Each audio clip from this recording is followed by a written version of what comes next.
ఏందయ్యా బాగున్నారా? ఈయన వస్తుంటే మనకు ఎలా అనిపిస్తుంటే కొట్టడానికి వస్తున్నారేమో అనిపిస్తుంది. మాట్లాడడానికే వచ్చారు ఆయన. ఇదేనా ప్లేస్? ఇదే లైటింగ్ ఇక్కడే వీడినే.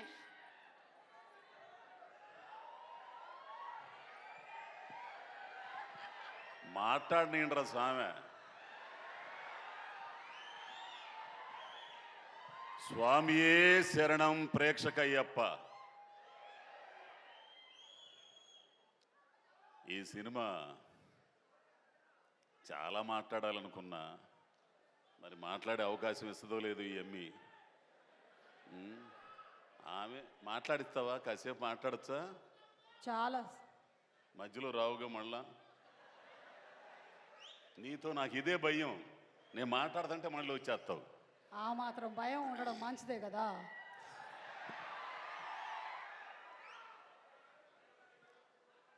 ఈ సినిమా గురించి చాలా మాట్లాడాలండి. నేను సినిమా షూటింగ్ వెళ్ళేదాకా శివ నిర్వాణ అనే డైరెక్టర్ని పచ్చి బూతులు తిట్టుకున్నా. గత్యంతరం లేక ఈ సినిమా చేస్తున్నాను అనుకొని తిట్టుకుంటూ వెళ్ళేవాడిని. ఫస్ట్ డే వెళ్ళిన తర్వాత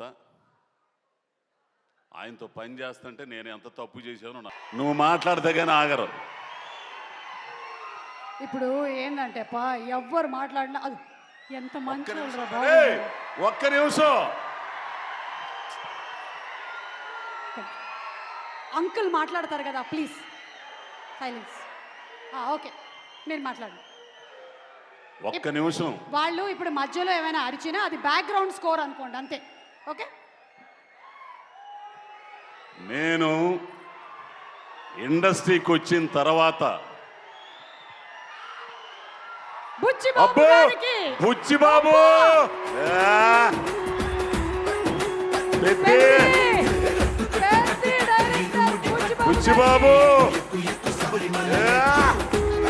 అక్కడేమో చెన్నై లవ్ స్టోరీ, ఇంకొకళ్ళు రణబాలి రాహుల్ గారు, అక్కడ పెద్ద మన బుచ్చిబాబు సూపర్.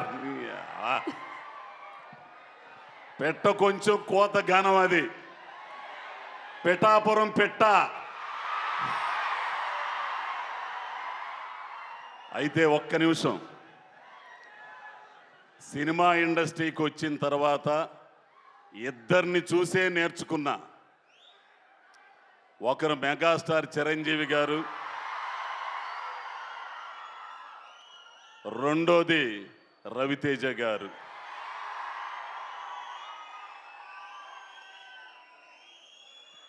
మీ అందరికీ తెలుసు, ఎటువంటి బ్యాక్గ్రౌండ్ లేదు, వెనక ఏదీ లేదు, ఛాలెంజ్ చేసి నిలబడ్డారు. మనిషిగా ఎట్లా ఉండాలో, ఏది ఉన్నా ఏది లేకపోయినా, ఎవరున్నా ఎవరు లేకపోయినా ఒకటిగా ఉండడం, ఒకే ఒక్కటిగా ఉండడం, ఒకే రకంగా ఉండడం రవితేజను చూసి నేర్చుకుంటాయా. ఎంత తాత్విక చింతనో తెలుసా? ఒక్క మాట చెప్తా, దయచేసి అందరు వినాలి. ఇది ఒక ఇన్సిడెంట్. ఇరుముడి కాదు, మన మీ తోటలో చేసిన సినిమా ఎందుకు గురుగారు?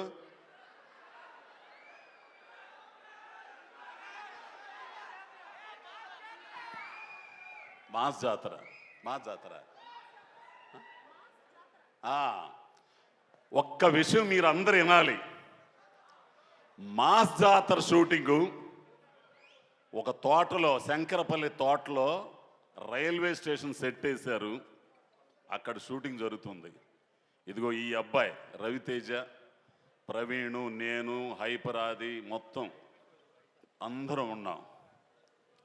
ఇంతలోకి ఒకరు అన్నారు, సార్, అన్నయ్య గారు ఇది మీదేనంట కదా అని అన్నారు. అంటే 26 ఎకరాల మామిడి తోట కొన్నప్పుడు ఏదో 12 లక్షలు, ఎప్పుడో. ఈ రోజున అది 100 కోట్లు. వినాలి. అయ్య బాబోయ్, ఇంత కోట్లయిందా అన్నయ్య అనంటే, హే ఎరిపోవా ఇవన్నీ ఎడే ఉంటాయి రాయ్, మనమే పోతాం. ఈ ఉన్నయన్న ఆనందాన్ని ఎంజాయ్ చేయాలి, పుట్టినందుకు పని చేయాలి, ఖాళీగా ఉండకూడదు, సోమవారిగా ఉండకూడదు. పని పని పని దైవం. బ్యాక్ టు బ్యాక్ సినిమాలు చేస్తా, పని కల్పిస్తా. ఆర్టిస్టులకు కానీ టెక్నీషియన్స్ కానీ చేసే ఒక్క హీరో కూడా ఉన్నాడంటే రవితేజనే. కాదంటారా? హిట్టు ఫట్టు తీసవుతాంగ పోయే ఇవన్నీ అనవసరం. తెలిసినా పని పని ఇండస్ట్రీ కొన్ని వేల మంది, కొన్ని వందల కుటుంబాలు, కార్మికులు, టెక్నీషియన్స్, అసిస్టెంట్ డైరెక్టర్లు మొత్తం 24 క్రాఫ్ట్లు ఉన్నారు. వాళ్ళకి పని కల్పించాలి. వెంటనే సినిమాలు చేసి పని కల్పిస్తున్న ఏకైక హీరో. ఇంకొకటి, ఈ విషయం ఈరోజు ఖచ్చితంగా మాట్లాడతా. ఎవడేమనుకున్నా సరే వస్తారు. ఎవడి టాలెంట్ ఆడుంటది ఇక్కడ, ఎవడ ఆట ఆడతాడు ఇక్కడ, ఒకడు నియంత్రించలేడు. తెలుసు, అర్థమైంది? ఎవరన్నారు ఈ మాట? రంగస్థలం దెబ్బతో మేము ఆడడానికి వచ్చాం, మాకు ఆడడానికి అవకాశం ఇచ్చారు మైత్రి వాళ్ళు, సుకుమార్ గారు. ఇక ఆట ఆడడం బిగిన్ చేశాం. టాలెంట్ ఉన్నోడు ఉంటాడు, టాలెంట్ లేనోడు సర్దుకుని వెళ్తాడు. అవకాశం ఇచ్చి పిల్లి మెళ్ళలో గంట కట్టినోడు గొప్పోడు. అటుంటోళ్ళు మైత్రి వాళ్ళు, సుకుమార్ గారు. ఇది ఖచ్చితంగా చెప్తా నేను.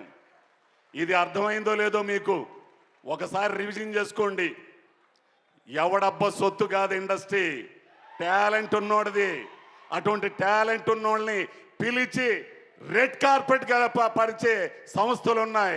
అటువంటి దాంట్లో మేని వన్నెది మైత్రి మూవీస్. ఇక సినిమాకి వస్తా.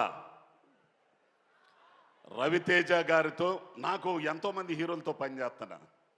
అల్లు అర్జున్ గారు, రామ్ చరణ్ గారు, మహేష్ బాబు గారు పనిచేశా. కానీ ఆ పిల్లోడితో ఉన్న అనుబంధం, అబ్బాయి ఏ జన్మ బంధమో కానీ నువ్వు ఉంటే ఈ డయాసు, ఈ పబ్లిక్ సమక్షంలో చెబుతున్నా, నేను చాలా అదృష్టవంతుడు అబ్బాయి. నీలాంటి తాత్వికుడు, వీళ్ళందరికీ నువ్వు ఒక హీరోలా కనపడతావు. కానీ నాకు నీలో ఒక జిడ్డు కృష్ణమూర్తి ఉన్నాడు. కాదా? కాదని అనుమానం ఆయన్ని. నిజంగా ఉన్నది ఉన్నట్లు మొహమాటం లేకుండా నిజంలో బ్రతకడం, నిజంగా ఉండడం ఆయనకు ఒక్కడికే చెల్లింది, నాకే చెల్లింది. ఎవడేమనుకున్నా సరే చెప్పాల్సింది చెప్పా. ఇకపోతే ఇరుముడి. రవితేజ గారి సినిమాల్లో నాకు నచ్చిని అడ్డొస్తావా? లేదు లేదు, నేను ఇక్కడ తిరుగుతున్నా ఊరికే. రవితేజ గారి నీ సినిమాల్లో నాకు నచ్చింది ఆటోగ్రాఫ్, మై చరణ్, అది నేనింతే, విక్రమార్కుడు, శివ నిర్వాణ అనే ఒక డైరెక్టరు, ఒక నటుడు, పరిపూర్ణమైన నటుణ్ణి రవితేజ అంటే ఇది అని ఇన్నాళ్ళకి మీకు చూపించాడు. మళ్ళీ రవితేజ అంటే ఈ కాదు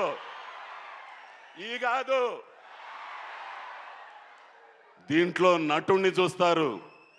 ఆడపిల్లలు రవితేజలో వాళ్ళ నాన్నను చూసుకుంటారు. నాన్నంటే ఇలా ఉండాలి, ఆడపిల్లల్ని చక్కగా చూసుకునే తండ్రి అంటే ఇలా ఉండాలి, వాళ్ళకి భరోసా ఇచ్చే తండ్రి అంటే ఇలా ఉండాలి, వాళ్ళ ఒంటి మీద చెయ్యేసిన వాళ్ళని ఒక రకంగా చూసిన చండాలు తీసే తండ్రి అంటే ఇలా ఉండాలనే సినిమా ఇది. ఒక అద్భుతమైన కథ. అబ్బాయి శివ నిర్వాణ, నీ గురించి చాలా చెప్పాలా, ఇప్పుడు చెప్పను, సక్సెస్ మీట్లో చెప్తా. పోతే మా అన్న మళ్ళా వస్తుంటే నాకు ఇక్కడ భయం వేస్తుంది. అక్కడ లైట్ లేదు, దీనికోసం. లైట్ లేదా? ఇక్కడ లైట్. ఎంత లైట్ ఉన్నా చాలదా ఏంది నీకు? సాయి కుమార్ అన్న, నీతో పనిచేయడం అంటే అది అదృష్టం ఉండాలిలే. ఇక మీ బావుండాడు, అదిగో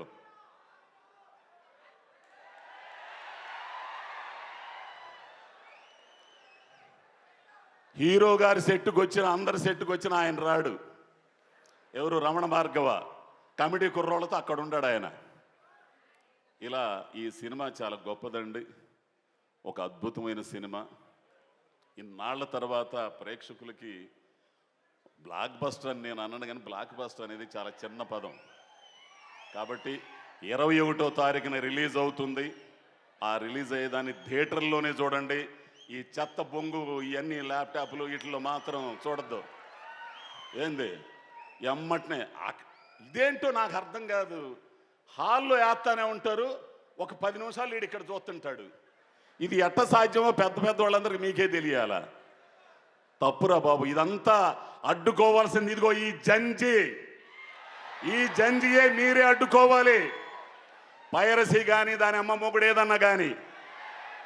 కాబట్టి అందరూ కూడా దీన్ని విజయవంతం చేసి అద్భుతమైన సినిమా మీ అందరి జీవితాల్లో నిలిచిపోయే సినిమా. ఎందుకంటే కొన్ని సినిమాలు రంగస్థలం, పుష్ప కొన్ని ఉంటాయి, అట్లానే ఇరుముడి కూడా ఆ కోవలోకి వచ్చే సినిమా ఇది. థ్యాంక్స్ నన్ను భరించినందుకు. ఇప్పుడు దాకా ఇంకా ఎన్నో చెప్పాలనుకున్నాను అబ్బాయి, అక్కడ మాట్లాడతా. సరే అయితే ఆ పిల్లోడు చెప్పాడు కాబట్టి దిగుతున్నా. Thank you so much Ajay Ghosh garu, thank you very much. ఎంత ఎటకారంగా నవ్విద్దంటే ఏంటో సేమ్ మా ఆయన చెప్పినట్టే చెప్పారు మీరు కూడా. ఓకే, ఎనీవే మీ అభిమానం, థ్యాంక్ యూ. ఒక అరటి గల ఆయనకు పార్సల్ చేయండి, త్రినాథ్ గారు చెప్పారు. అండ్